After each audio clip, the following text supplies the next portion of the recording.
What's up everyone, welcome to another video. This is a brand new setup. Unboxing of this will come in the next video, but welcome to another video. Please let me know what you think of the quality of the audio. Is it better or is it worse? I think it is better.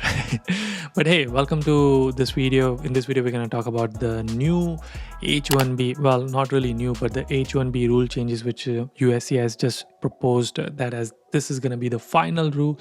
What is it in the final rule, and did they change anything from the proposed rule, and when is this going to be implemented, and all the things you need to know.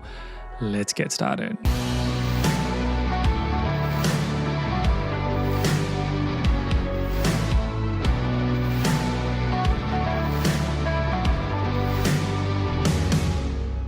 All right, let's start with the very beginning. H1B visa, for people who don't know, H1B visa is used as a work visa to stay in United States and work for a company who sponsored this visa for you.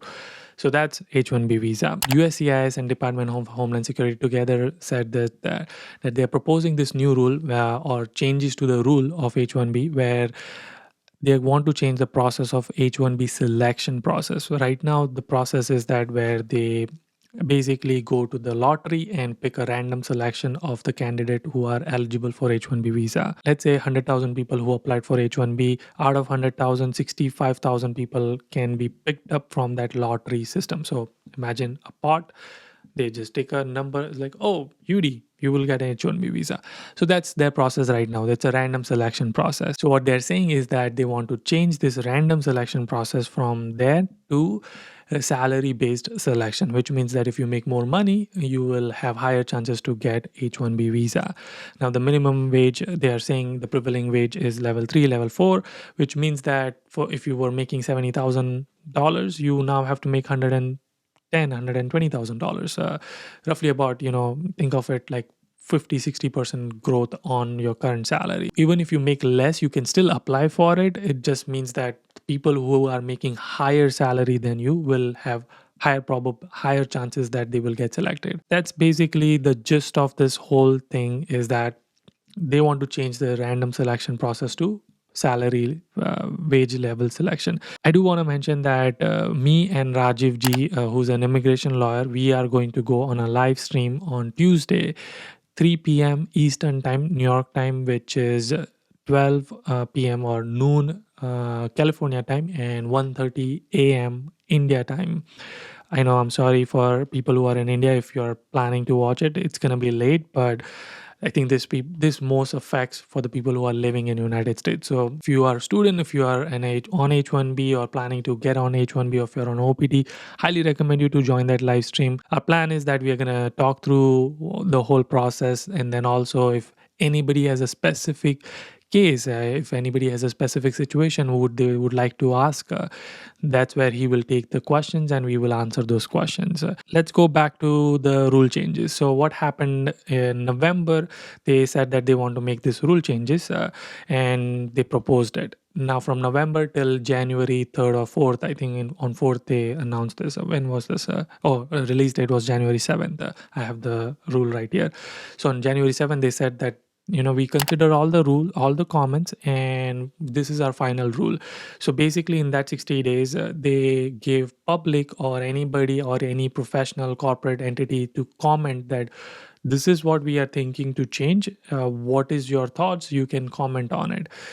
So that is an opportunity for anybody. Even me, I can comment it, or companies like Google, Facebook, they can comment it. Anybody can comment on it. Even universities can comment on it, saying that, hey, this rule is going to impact drastically to student community, because no students will want to come if you increase the salary level, or these companies like small company startups, they will say like, we can't hire any more international because we can't afford to give this much salary.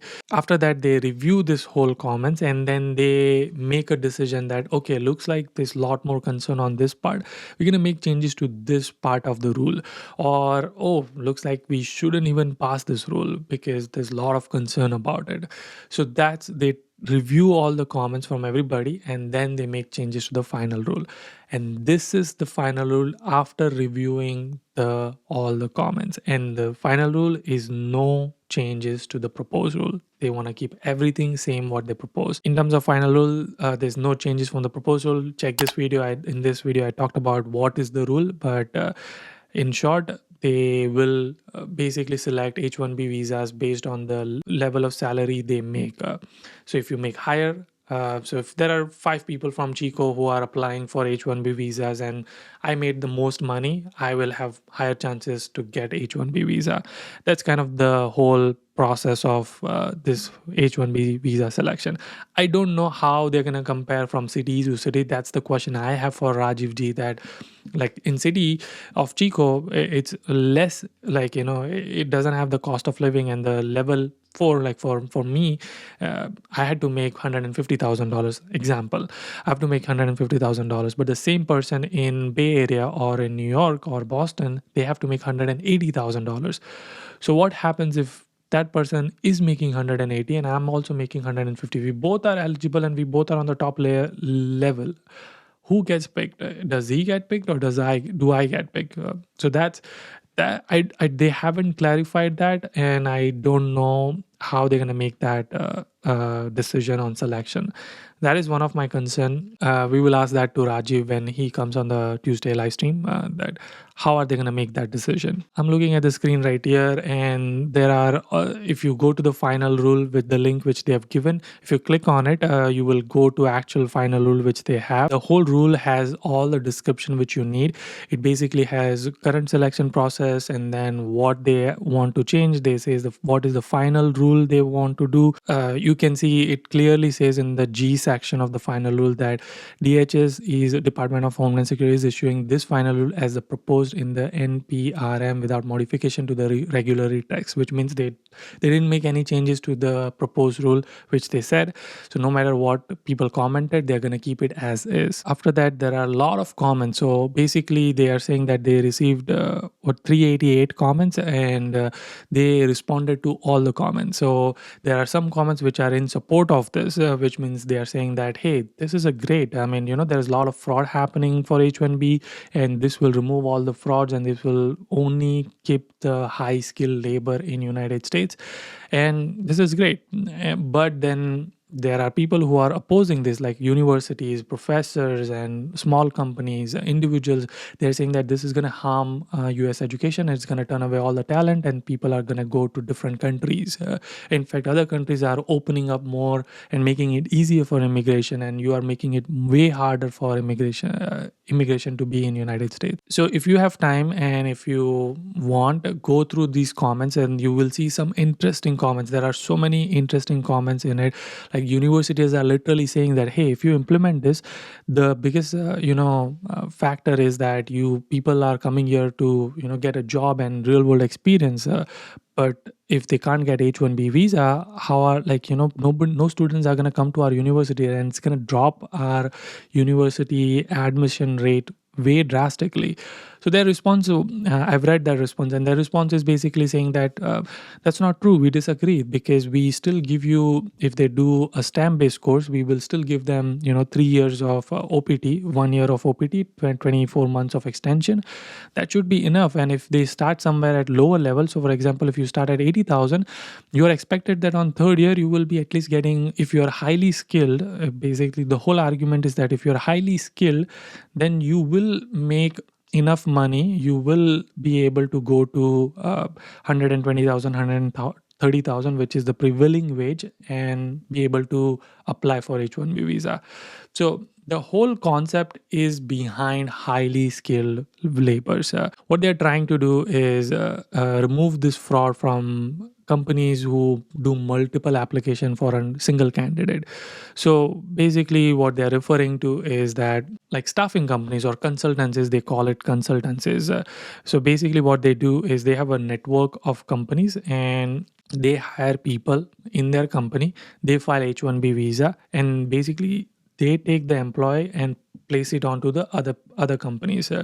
What they do is they have this network of 10 companies. So all these 10 companies will file H1B visa for that one person, so that he gets H1B visa, he or she gets H1B visa. So if you think about this case, what happens is, let's say there were 10 lottery to be picked, right, out of 20, and the 10 out of 20, the 10 entries are made by for one person. So there is a way higher probability for that person to be picked compared to other 10 people in that lottery system, because there are companies who are exploiting with the low salary and doing this multiple entries for single participant. They will not be able to do this anymore. Again, I recommend you to read some comments. There are comments on positive impacts, there are comments on opposition, a lot of comments on opposition, but regardless of any opposition comment, all they said is like, we disagree with the comment, we disagree with the comment. There are even comments that from the companies who cannot afford to pay so much, then what happens, they cannot hire. Bottom line of all of this is that they're going to move forward with salary level selection and going to remove the lottery system. They're going to remove the random selection process. The only time when they will do the random selection is that, let's say they have to select 10 people and there are 20 entries in the whole bucket, and and all 20 of them make the same salary in the same position. At that time they will randomly select who will get that. One biggest thing I want you to remind is that this is what the final rule they have published. This rule is not yet implemented. They are saying that this is our final rule, and from the published date to 60 days, that's when this rule will be in place and will start implementing these changes. Also means that Biden will be president at that point of time, and he can totally say that we want to review it, pause this rule, we don't want this rule to go in public, we want to revoke this rule, we don't like this rule, whatever that is. That is possible that Biden will revoke this or might revoke this. We don't know that. I don't know what Biden's policies is going to be for this whole thing, or his thought process is going to be. He haven't commented any of that. So hopefully, he will make the right decision or be considerate. That is it. I know you have a lot more questions in your head. Please comment down your question. What my goal is going to be that I'm going to take all these questions and ask Rajiv Ji, who's an immigration lawyer, on Tuesday live stream. I know some of you are concerned, some of you are worried that how I'm going to make this money as a fresher, how can I make this much money? We'll get all those questions answered. Don't worry so much. Don't lose your hope. Please be patient. We have always figured it out and we will keep figuring out. So please don't lose your hope. Keep smiling and keep hustling. Gotta hustle every single day.